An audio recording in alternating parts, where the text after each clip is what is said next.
जों फुल प्रिपारेसनाव दङ 25 मेनिफ्राय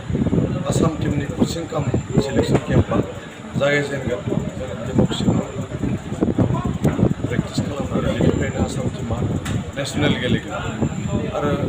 जों लाखि जों भेरगाव साब डिभिजननि उदालगुरिनि सिङाव थानाय भेरगाव साब डिभिजनाव जों लाखि जे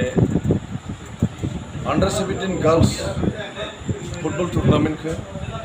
अल इंडिया फुटबल फेडारेशना आसामाव होबाय बेनि उनाव जों गुवाहाटी आरो डेमक्रेसि भेन्यू जों मोननो हानाय जाबाय गतिके जों आसाम फुटबलखौ धन्यबाद होदों आरो बेनि गेजेरावनो जों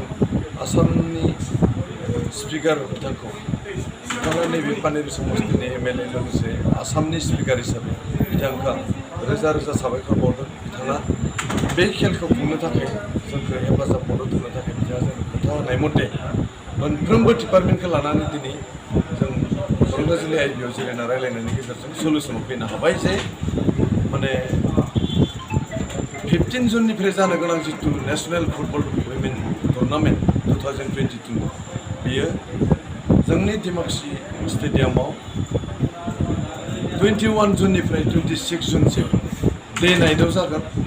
आरो बेखौ सामलायनायाव